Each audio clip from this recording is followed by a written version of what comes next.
Good morning, Westlake. I'm Ruby Darwish, and this is the WHBS TV Friday Morning News. Our Academic Challenge team recently finished first place in Ohio. Academic Challenge is a club where people learn about a broad variety of topics such as history, fine arts, science, geography, and so on, and put this to the test in quiz bowl tournaments. The Euro was adopted by this Baltic country where Riga is the capital. Westlake? Latvia. Latvia is correct. I'd say the primary responsibility of a team captain is to lead by example, attending all practices, guiding the team during tournaments. Two-word answer, fictional newspaper appearing in DC Comics that employs both Clark Kent and Lois Lane. And Rhett. Daily Planet. That is correct. Last name of Eliza, a young girl whom Henry Higgins hopes to turn into a lady. And that's Rhett again. Doolittle. Yes. Describe the first place win. And it requires a lot of teamwork because I gotta sort through the answers that people are throwing at me. I gotta select which one I think is the best. Whenever somebody I know that the question is on somebody's area of expertise, I'll usually call on them. And I think it was this good teamwork that managed to get us the first place in Ohio. Now that we're all virtual, we practice on Google Meet. The first word of the Bhagavad Gita. Kevin? Dharma. Yes, Dharma is correct. Tell us about your upcoming tournaments that the Academic Challenge team will be participating in. We're going to be in this set of virtual tournaments run by the Great Lakes Conference. In addition, we're going to compete in the 3-2-1 National Spring Tournament. Figure from Greek myth who was turned into a laurel tree. This one goes to Paul. Daphne. Daphne is correct. I was going to give an extra hint and tell you it was a character from Scooby-Doo, but anyway. Hi, I'm Megan Wagner here with your weekly sports update. Boys basketball is 8-7. Girls basketball is 10-4. Boys swimming is 3-2. Girls swimming is 4-2. Girls gymnastics took first place at Lakewood and second place at home. Boys wrestling is 3-8. Hockey is 9-3. Girls bowling is 7-0. Boys bowling is 5-2. And congratulations to Will Ostrowski for making SWC Player of the Week. I'm here with Olivia Clark and Luke Heberly. How did you guys do at SWC? I think we did really well. The guys' team finished third place behind Avon on Avon Lake. The girls did the same. We finished third. What are the different types of event and strokes? Yeah, so there are 4 strokes: freestyle, backstroke, butterfly, and breaststroke.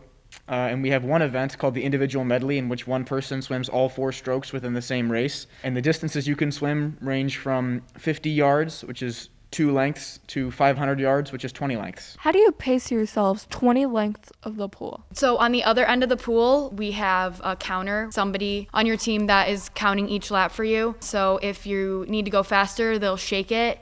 If you're going too fast, they'll just keep it under so that you know how to pace yourself. I think we do really well in the sprints. All of our shorter distance and our freestyle. I think that the girls' medley, which is a relay of all of the strokes, I think that we are really good at that and all of our sprints. On next Thursday, we have sectionals, and then a week after that, districts, and the following week after that will be states. Does everyone really bulk up on spaghetti before a meet? Yes. Yep. I'm here with Jack Finucane, captain of the Varsity boys bowling team. So what do you guys have going on tomorrow? Tomorrow we have just a regular match play we have every single week, and then on Sunday we have our SWC post view, which is the wrap up from the preview we had earlier in the year, and the winner of that is going to win the SWC conference, which we did last year, which we're hoping to repeat again this year. What is your hardest single pin spare? Usually it's going to be the 10 pin. It's going to be in the back right hand corner if you're a righty. Just being able to pick those up is probably one of the most important shots you can make. So a split in bowling is when you have, say, 2 or more pins that are separated down lane. For splits that are farther apart, we have to shoot the ball at a specific angle and hope that that angle shoots the pin over to the opposite side of the lane, hoping to knock that pin down and to make that spare for the frame. For a sport where players typically focus on their individual performance, how much does team attitude affect everything? It affects it a lot. When it comes to bowling, it's not a full steam ahead sprint. It's a marathon. You have to take your time, don't worry about the little things, and just keep pushing all the way through the end of the match. Welcome to Movie Talk. I'm Mason Cruzy. And I'm Andrew Strincioni. And today we'll be discussing the 1994 classic, The Shawshank Redemption. A man convicted of murdering his wife is sent to Shawshank prison, where he strikes up a friendship with one of the fellow inmates. Over a number of years, they bond and find solace and hope. Everything in Shawshank unfolds so seamlessly.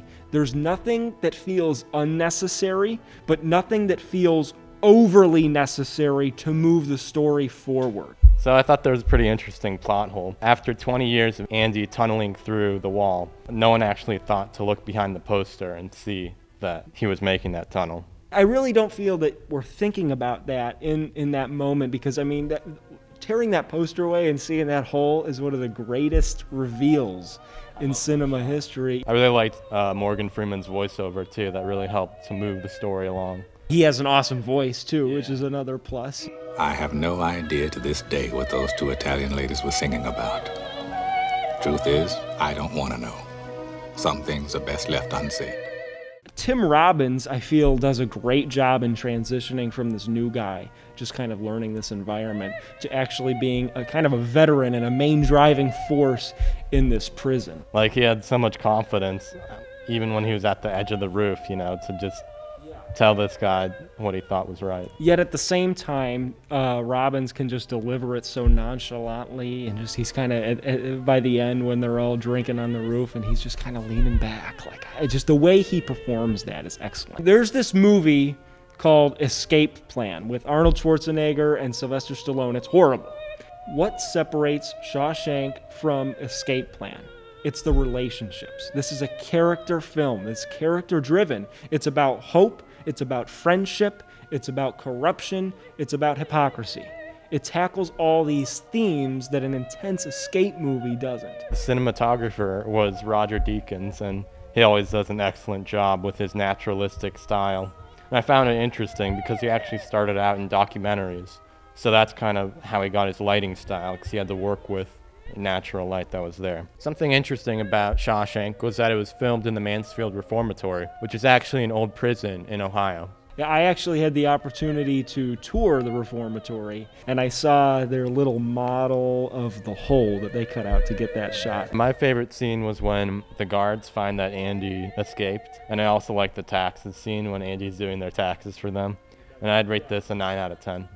I also like the scene a lot where they find out that Andy has escaped. And I also love the rooftop scene where Andy negotiates with the guard and then gets all the guys' drinks. And I love him playing opera over the PA system. I would give this film also a 9 out of 10. This has been Movie Talk with Andrew Srincione and Mason Cruzy. Our online school newspaper is back up. Check out greenandwhite.org and read Junior Hattie Dardir's new article, The Rise of Westlake Music Academy. Green and White is also having a Chipotle fundraiser Saturday, February 13th from 4 until 8 at the Chipotle on Detroit Road. For online orders, use the ordering code KMGECL8. We are needing funds to pay off an app for the newspaper and keep it running online. And if you can't wait until next week for Chipotle, well, go tomorrow. Seniors, help us raise funds for prom by going to Chipotle in Westlake for dinner tomorrow, Saturday, February 6th from 5 until 9 p.m. Mention the senior class fundraiser or show them this flyer to help us raise funds for our prom. This was Ruby Darwish, and you've been watching the WHBS TV Friday Morning News.